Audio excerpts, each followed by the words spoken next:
आज बात करते हैं कि अमेरिका अब कैसे धीरे धीरे ट्रैक पर आ रहा है भारत से अपने रिश्तों को लेकर के। नमस्कार, जे बॉस रिटेल में आप सबका हार्दिक स्वागत है।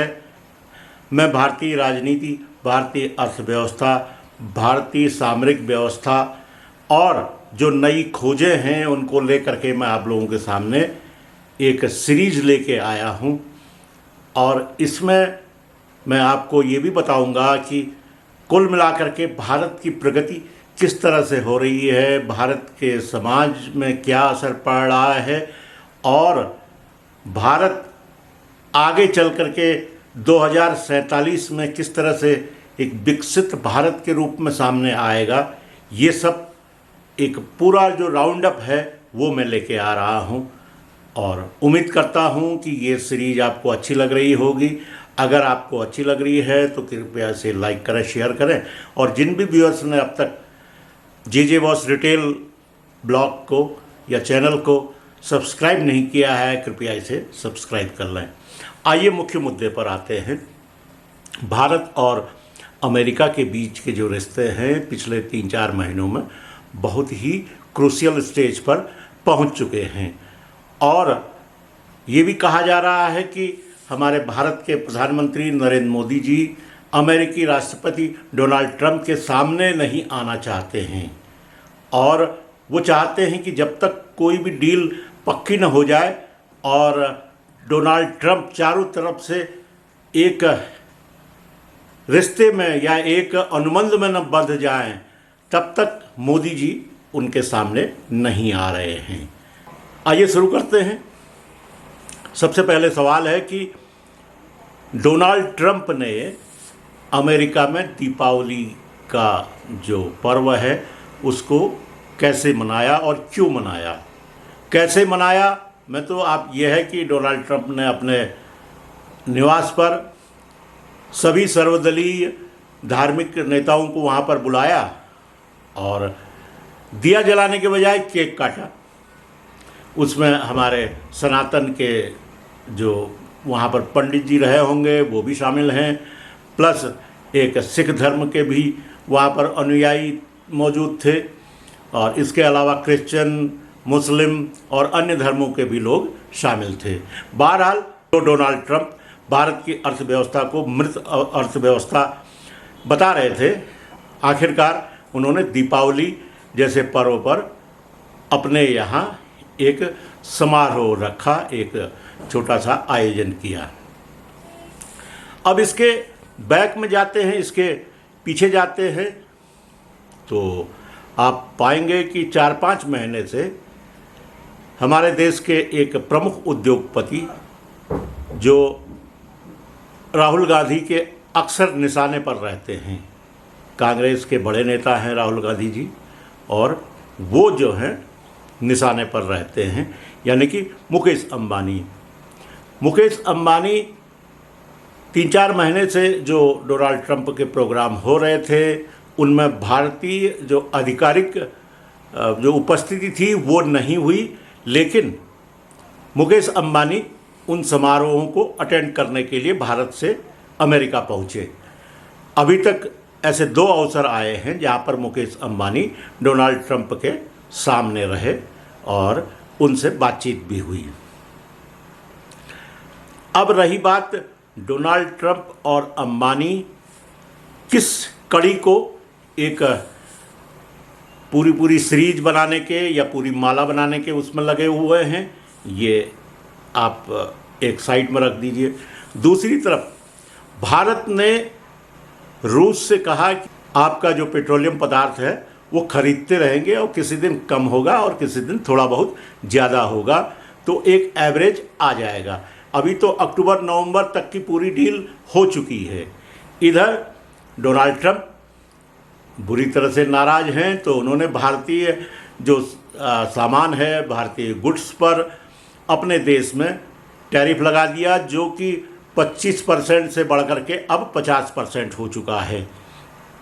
इसका असर अमेरिका में भी दिख रहा है। वो सामग्री वहाँ पर बहुत महंगी हो गई। अमेरिका की जनता भी इसका विरोध कर रही है और यहाँ तक कि जो डोनाल्ड ट्रंप के जो वोटर्स हैं वो भी इसका विरोध कर रहे हैं। ये बात अब धीरे धीरे डोनाल्ड ट्रंप के समझ में आ रही है, लेकिन वो अपना जो बयानबाजी है और रोज़ रोज़ की जो प्रेस ब्रीफिंग है या ट्रुथ सोशल में जो है जो डालते हैं, इससे वो इतना आगे बढ़ गए हैं कि नरेंद्र मोदी जी और डोनाल्ड ट्रंप के बीच में सीधी वार्ता संभव नहीं हो पा रही है, और वो भी अपने टैरिफ को पीछे ले जाने के लिए या उसको वापस करने के लिए उनके पास में कोई जरिया नहीं दिख रहा है। उनको उम्मीद थी कि आसियान की बैठक में नरेंद्र मोदी आएंगे, मलेशिया पहुंचेंगे। प्रधानमंत्री नरेंद्र मोदी कूटनीति के मामले में और भारतीय व्यवस्था को एक सुदृढ़ स्थिति तक ले जाने के लिए वो कटिबद्ध हैं, और उन्होंने मलेशिया में हो रहे अभी आसियान की शिखर बैठक में भाग लेने से इनकार कर लिया। कुछ लोग कह रहे हैं कि ये सिक्योरिटी रीजन्स हैं, और कुछ बता रहे हैं कि वो ट्रंप के सामने नहीं आना चाहते हैं। लेकिन जो भी हो, संयोग ऐसा है कि डोनाल्ड ट्रंप से 3-4 मौके ऐसे आए हैं कि जब नरेंद्र मोदी मिल सकते थे, लेकिन नरेंद्र मोदी ने अवॉइड किया है। नरेंद्र मोदी वहाँ तक पहुँचे नहीं हैं। अब डोनाल्ड ट्रंप भारत के मुद्दे पर कैसे अपना कदम पीछे हटाएं, इसके लिए उनके सामने बहुत बड़ी चुनौती है, लेकिन इसका रास्ता निकाला गया है। इसका रास्ता ये है कि एक तो जो रूस का जो क्रूड ऑयल है उसको ख़रीदने से अमेरिका चाहता है कि भारत उसको बंद कर दे, तो उसने पहले तो भारत पर प्रेशर डालना शुरू किया। फिर जब भारत इस प्रेशर में नहीं आया तो उसने अमेरिका की 2 बड़ी तेल कंपनियों पर रोक लगा दी, जिसमें से अधिकतर तेल या तो अंबानी की रिफाइनरीज के लिए आता है, दूसरा एक नायरा कंपनी है। नायरा में 41% जो शेयर है वो रूस की उस कंपनी का है जिस पर डोनाल्ड ट्रंप ने रोक लगाई है, सैंक्शंस लगाए हैं। आप ये भी क्लियर समझ लीजिए, ये सैंक्शंस अमेरिका के हैं, ये कोई यूनाइटेड नेशंस या संयुक्त राष्ट्र के नहीं हैं, ये एक देश के सैंक्शन हैं, क्योंकि अमेरिकी अर्थव्यवस्था और अमेरिकी जो अपना एक प्रतिष्ठा है, क्षमता है, वो बहुत हाई लेवल पर अभी है। तो इसको जो इसके सैंक्शंस हैं इसको अन्य देश भी मानते हैं, जो अमेरिका के दोस्त राष्ट्र हैं या जो उसके फॉलोअर्स हैं वो इस बात को मानते हैं। लेकिन अब इस सब से फेस सेविंग निकालना था, तो प्रधानमंत्री नरेंद्र मोदी ने या इनकी टीम ने तय किया कि अमेरिका ने सबसे कम किसी देश पर जो टैरिफ लगाया है वो 15% है, हमको भी इसी श्रेणी पर आना चाहिए। अब तक हम पर 10% टैरिफ था, यानी कि जो ये बीच में 3-4 महीने पहले जब से ये पूरा नया मामला शुरू हुआ है उससे पहले 10% टैरिफ वहाँ पर लगता था भारत से जो अमेरिका में इंपोर्ट होता है उस पर। तो अब भारत ने कहा कि भाई भारतीय जो नीतिकार हैं तो इन्होंने कहा चलो 5% और इनको हाइप देते हैं, 5% अमेरिका को गेन होगा, तो 15% पर हम एक कट ऑफ लाइन तय कर लेते हैं। और इस काम के लिए 2 चीज़ों का इस्तेमाल हुआ। एक तो अमेरिका की मंशा क्या है, अमेरिका की मंशा है कि वहाँ की जो कृषि उपज है वो भारत में आनी देनी चाहिए और भारत सरकार इस पर रोक न लगाए। और दूसरा, जो रूस का तेल है उसको भारत न खरीदे और भारत अमेरिका से रूस तेल खरीदे। तो भारत ने पहले तो ये किया कि एक कहलवाया कि रूस से तेल हम खरीदना कम कर रहे हैं। इससे डोनाल्ड ट्रंप गदगद हो गए और अपने वो जो ट्रंप सोशल है उसमें उन्होंने लिखना शुरू कर दिया कि हाँ भारत बहुत बढ़िया देश है और इसने मेरा कहना मान लिया है। दूसरी तरफ जो वो प्रोडक्ट है अमेरिका का, तो उसमें से एक जो कृषि उपज है उसमें से एक कृषि उपज को भारत ने कहा कि हम लेंगे, लेकिन इसको खाने पीने में उपयोग नहीं करेंगे, इसका इंडस्ट्रियल यूज होगा। तो इसी बीच में भारत ने जब ये काम किया तो अमेरिका से आने वाले जो क्रूड ऑयल को उस पर 9% की कटौती कर दी। 9%, 10% तेल रूस से भी कम आ रहा है, तो 9% अमेरिका से भी कम मंगाया गया। तो अब ट्रंप के समझ में ये आया कि भाई तेल अगर हमारा कम हो जाएगा तो कैसे होगा। तो इसी काम के लिए मुकेश अंबानी जी को लगाया गया। मुकेश अंबानी ने वहाँ ट्रंप के जो ऑफिशियल्स हैं उनके साथ में चर्चा की, बातचीत की, और भारत में 2027 में एथेनॉल का परसेंटेज पेट्रोल में बढ़ाया जाना था। लेकिन अब भारत के पास में अगर कोई एथेनॉल की उपलब्धता बढ़ रही है तो उसको 2 साल पहले ही लागू कर दिया गया, 2025 में ही उसको लागू करने के लिए व्यवस्था की गई। तो एथेनॉल बनाने के लिए अब रॉ मटेरियल कहाँ से आएगा? तो ये रॉ मटेरियल आएगा अमेरिका से। अमेरिका का जो कॉर्न है यानी कि मक्का है, उसका उपयोग होगा एथेनॉल को बनाने में। अब अमेरिका का कॉर्न क्यों खाने के मामले में क्यों नहीं इस्तेमाल हो रहा है? कहा जाता है कि उस कॉर्न को जेनेटिकली सुधारा गया है, यानी कि जो उसके जीन्स हैं उनको रीअरेंज किया गया है, तो उसकी उपज, उसकी पैदावार बहुत होती है, उससे एथेनॉल भी खूब बनता है। लेकिन खाने के मामले में जो भारतीय कॉर्न है, भारतीय मक्का है, वो ज़्यादा बेहतर है। अब इससे जो ये मूव चला जा रहा है, जो चाल चली गई है भारत की ओर से, इसमें भारत के किसानों का जो हित है वो ये है कि जितना भी हमारा पैदावार होती है, मक्का जो पैदा होता है वो खाने में इस्तेमाल होगा। यानी कि हमारा किसान अगर अगले वर्ष डबल भी अपना पैदावार कर दे तो उससे हमारे देश में अपने खाद्यान्न के रूप में उस मक्के का इस्तेमाल होगा, और जो अमेरिका से जो कॉर्न आएगा उसका उपयोग रिफाइनरी में जा कर के एथेनॉल बनाने के लिए होगा।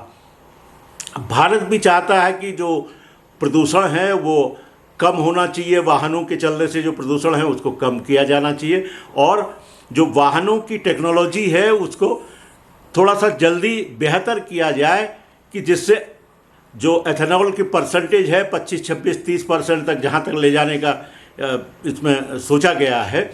अगर 20% से 10% एक्स्ट्रा बढ़ाया जा रहा है तो वो जो है अच्छी तरह से काम आए और भारतीय वाहन चालकों को सस्ता पेट्रोल मिले। अगर 30% एथेनॉल मिलाया जाएगा तो वो पेट्रोल के जो मूल्य है, जो वैल्यू है, उससे थोड़ा सा सस्ता पड़ेगा। तो कुल मिलाकर के अमेरिकी कॉर्न का इस्तेमाल खाने में न होगा, वो सिर्फ जो है एथेनॉल बना करके पेट्रोल के रूप में प्रयोग किया जाएगा, जबकि भारतीय मक्के का उपयोग खाने में होगा। एक तो चीज़ ये हो गई। अब ये रिफाइनरी, ये एथेनॉल बनाने का काम कैसे होगा? तो अंबानी के परिवार के ही कुछ सदस्य हैं जिनके पास ये व्यवस्था है कि मक्के से एथेनॉल बनाने का उनके पास पूरा सिस्टम है। तो इसीलिए अब जो रिलायंस हैं उनको भी लग रहा था, बीच में जब रूसी कंपनियों पर रोक लगाई गई थी या रूसी कंपनियों पर जो अमेरिका ने सैंक्शन लगाई थी, उसके बाद उसकी शेयर मार्केट में थोड़ा बहुत कमी आने लगी थी। तो इससे मुकेश अंबानी भी थोड़ा सा चिंतित हुए और उनके पास में भारत सरकार का ये ऑफर मिला कि भाई आप एथेनॉल का उत्पादन बढ़ाओ और जो आपकी कंपनी को तेल, क्रूड ऑयल कम मिल रहा है रूस और अमेरिका दोनों जगह से, उसके बदले आप एथेनॉल से आप उसकी क्षतिपूर्ति करें, भरपाई करें और आप मार्केट में बने रहें। तो इस निर्णय के बाद से अब एक बार फिर से अंबानी के शेयरों में थोड़ा थोड़ा करके उछाल आने लगा है और ये स्थिति एक भारतीय अर्थव्यवस्था के लिए ठीक हो रही है। तो कुल मिलाकर देखें तो अमेरिका का जो टैरिफ है, अभी जो 50% उसने लगाया है, वो घट करके 15% में आ जाएगा और भारत अमेरिकी जो किसानों को है, जिनका जो कॉर्न है वो सड़ने की स्थिति में है, उसका उपयोग भारत कर लेगा। ट्रंप की भी बल्ले बल्ले हो जाएगी, अपने वोटर्स से कहेगा देखो मैंने अपने किसानों को बचा लिया। और यहाँ पर भारत भी चाह रहा है कि हम एथेनॉल का उपयोग करें, तो ये एथेनॉल के लिए उसको रॉ मटेरियल भी मिल जाएगा अमेरिकी कॉर्न के रूप में, अमेरिकी मक्का के रूप में। कुल मिलाकर के दोनों देशों के लिए स्थिति सही हो रही है। बस ये है कि वेट एंड वॉच है। अगले 1-2 महीने 3 महीने के अंदर ये जब भारत और अमेरिका के बीच में ट्रेड डील हो जाएगी, फाइनल हो जाएगी, तब फिर जो है इसको एकदम फाइनल माना जाए। फिलहाल ये विश्व के जो कूटनीति है, डिप्लोमेसी है, ये यूं ही चला करती है। कभी दिखता कुछ है, होता कुछ है। बीच में जब अमेरिका में 2 समारोह हुए थे, जिनमें ट्रंप ने जो समारोह किए थे, उनमें भारत का कोई आधिकारिक प्रतिनिधि उसमें शामिल नहीं हुआ, जबकि भारत की ओर से मुकेश अंबानी शामिल हुए। तो ये सब प्रतीक है, ये सब आगे बढ़ने के लिए एक इंडिकेटर्स हैं कि हम किधर जा रहे हैं। तो डिप्लोमेसी कुल इसी तरह से खेली जाती है। ये डील भारत की अच्छी होने पर दोनों देशों के बल्ले बल्ले होती है। अब आज का वीडियो यहीं पर समाप्त करने का अवसर आ गया है। अगले वीडियो में मैं आपको फिर कोई नया टॉपिक लेके आऊँगा। आप समझिएगा कि ये पूरा मामला क्या है। एक राउंड अप होगा जिसमें उनकी चुनौती भी है, समस्या भी है और आगे जा कर के समाधान भी होगी। तो आप ये वीडियो देखेंगे तो आपकी समझ में आ जाएगा भारत और अमेरिका के बीच में जो ट्रेड डील होनी है, या अमेरिका जो डोनाल्ड ट्रंप जो टैरिफ एकदम बढ़ा रहे हैं, ये इसका समाधान कैसे होगा, क्या हो सकता है। फिलहाल अब आपसे इजाज़त लेने का समय आ गया है। अगर आपने जे बॉस रिटेल को सब्सक्राइब नहीं किया हो तो कृपया इसके सब्सक्राइब कर लें। इन्हीं शब्दों के साथ आपसे विदा लेते हैं। बहुत बहुत धन्यवाद। नमस्कार।